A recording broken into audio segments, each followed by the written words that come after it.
ओम शांति। अव्यक्त बाप दादा के महावाक्य 1970 की मुरली से। डेट है 28/5/70 और टॉपिक है हाई जंप देने के लिए हल्का बनो। तो आज बाबा कहते हैं कोई भी परीक्षा किसी भी रूप में आए, परीक्षा को पास करने के लिए अगर हाई जंप देने का अभ्यास होगा तो कोई भी परीक्षा को पास कर लेंगे। हाई जंप किसको कहा जाता है, उसका पहला लक्षण कौन सा है? उनको अंदर बाहर हल्कापन महसूस होगा। एक है अंदर अपनी अवस्था का हल्कापन, दूसरा है बाहर का हल्कापन। तो बाहर में सभी के कनेक्शन में आना पड़ता है, तो एक दो के संपर्क संबंध में आना होता है। तो अंदर भी हल्कापन और बाहर भी हल्कापन। तो हल्कापन होगा तो हाई जंप दे सकेंगे।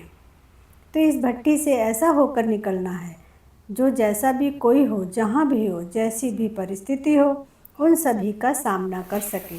क्योंकि समस्याओं को मिटाने वाले बनकर निकलना है, ना कि खुद समस्या बन जाना है।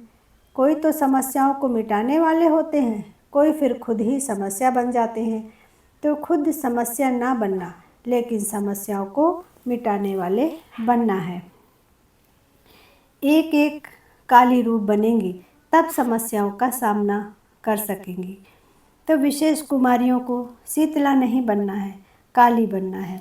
शीतला भी किस रूप में बनना है वह अर्थ भी तो समझती हो, लेकिन जब सर्विस पर हो, कर्तव्य पर हो, तो काली रूप चाहिए। काली रूप होंगी तो कभी भी किसी पर बलि नहीं चढ़ेंगी, लेकिन अनेकों को अपने ऊपर बलि चढ़ाएंगी। कोई पर भी स्वयं बलि नहीं चढ़ना, लेकिन उसको अपने ऊपर अर्थात जिसके ऊपर आप सभी बलि चढ़ी हो, उन पर ही सभी को बलि चढ़ाना है। ऐसा काली अगर बन गई तो फिर अनेकों की समस्याओं को हल कर सकेंगी। बहुत कड़ा रूप चाहिए, माया का कोई विघ्न सामने आने का साहस न रख सके। जब कुमारियाँ काली रूप बन जाएं, तब सर्विस की सफलता हो। तो इन सभी को कालीपन का लक्षण सुनाना, सदैव एक रस स्थिति रहे और विघ्नों को भी हटा सके। इसके लिए सदैव दो बातें अपने सामने रखनी है। जैसे एक आँख में मुक्ति, दूसरी आँख में जीवन मुक्ति रखते हैं, वैसे एक तरफ विनाश के नगाड़े सामने रखो और दूसरे तरफ अपने राज्य के नज़ारे सामने रखो। दोनों ही साथ में बुद्धि में रखो, विनाश भी, स्थापना भी, नगाड़े भी और नज़ारे भी। तब कोई भी विघ्न को सहज पार कर सकेंगी। कमाल करके दिखाना है। सदैव एक दो के स्नेही और सहयोगी भी बनकर चलेंगे तो सफलता का सितारा आप सभी के मस्तिष्क पर चमकता हुआ दिखाई पड़ेगा। कहाँ भी स्नेह व सहयोग देने में कमी नहीं करना। स्नेह और सहयोग दोनों जब आपस में मिलते हैं तो शक्ति की प्राप्ति होती है, जिस शक्ति से फिर सफलता प्राप्त होती है। इसीलिए इन दोनों बातों को ध्यान रखना। जो आपके जड़ चित्रों का गायन है कि देवियाँ एक नज़र से असुरों का संहार कर देती हैं, ऐसे एक सेकंड में कोई भी आसुरी संस्कार का संहार करने वाली संहार मूर्त बनना है। अब यह बात देखना कि जहाँ संहार करना है वहाँ रचना नहीं रच लेना, और जहाँ रचना रचनी है वहाँ संहार नहीं कर लेना। तो जहाँ मास्टर ब्रह्मा बनना है वहाँ मास्टर शंकर नहीं बनना। यह बुद्धि में ज्ञान चाहिए। तो कहाँ मास्टर ब्रह्मा बनना है और कहाँ मास्टर शंकर बनना है। अगर रचना करने बदली विनाश कर देते तो भी रॉन्ग, अगर विनाश के बदली रचना रच लेते तो भी रॉन्ग है। तो आगे बाबा कहते हैं कि जब उल्टा कार्य किया तो बिच्छू टिंडन पैदा हुए। तो यहाँ भी अगर संहार के बजाय उल्टी रचना रच ली तो व्यर्थ संकल्प बिच्छू और टिंडन मिसल बन पड़ेंगे। बाबा कहते हैं कि अगर व्यर्थ संकल्प कर लिया तो बिच्छू टिंडन मिसल बन पड़ेंगे। तो ऐसी रचना नहीं रचना जो स्वयं को भी काटे और दूसरों को भी काटे। तो ऐसी रचना रचने से सावधान रहना। जिस समय जिस कर्तव्य की आवश्यकता है उस समय वह कर्तव्य करना है। समय चला गया तो फिर संपूर्ण नहीं बन सकेंगे। तो हिम्मत के साथ उल्लास भी रखना है। कभी हार नहीं खाना, लेकिन अपने को हार बनाकर गले में पिरोना है। अगर गले में पिरोए जाएंगे तो फिर कभी हार नहीं खाएंगे। जब हार खाने का मौका आए तो यह याद रखना कि हार खाने वाले नहीं हैं, लेकिन बाप दादा के गले का हार है।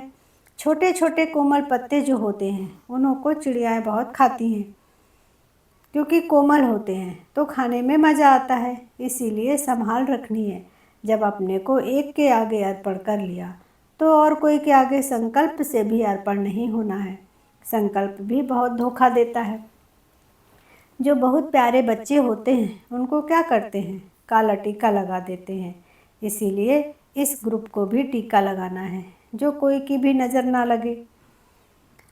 तिलक का तो अर्थ समझते हो? जैसे तिलक मस्तक में टिक जाता है, वैसे जो भी बातें निकली वह सभी सदैव स्थिति में स्थित रहे, इसका ये तिलक है।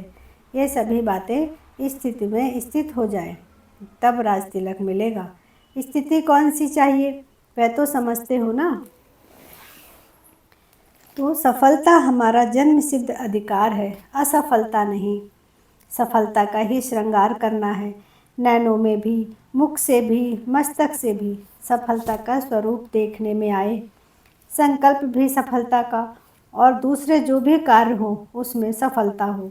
सफलता ही जन्म सिद्ध अधिकार हो।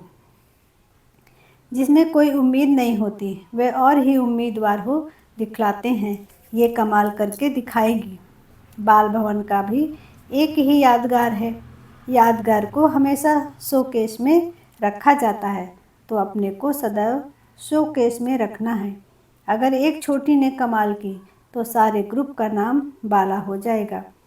तो अब जो स्लोगन बताया वह करके दिखाना है क्या, कि सफलता हमारा जन्म सिद्ध अधिकार है। छोटों को बड़ा कर्तव्य कर दिखाना है। सच्चा पक्का वायदा करना है। जैसे बीज बोने के बाद उसको जल दिया जाता है तब वृक्ष रूप में फलीभूत होता है, तो इसी रीति यह भी जो प्रतिज्ञा करते हैं फिर इसको जल कौन सा देना है। प्रतिज्ञा को पूर्ण करने के लिए संग भी चाहिए, और साथ साथ अपनी हिम्मत भी। संग और हिम्मत दोनों के आधार से पार हो जाएंगे, ऐसा पक्का ठप्पा लगाना जो सिवाय वाया परम धाम बैकुंठ और कहाँ न चली जाए। जैसे गवर्नमेंट सील लगाती है तो उसको कोई खोल नहीं सकता, वैसे ऑलमाइटी गवर्नमेंट की सील हर एक को लगाना है। इस ग्रुप से कोई भी कमज़ोर हुआ तो इन सभी के पत्र आएंगे, समझा? अच्छा, ओम शांति।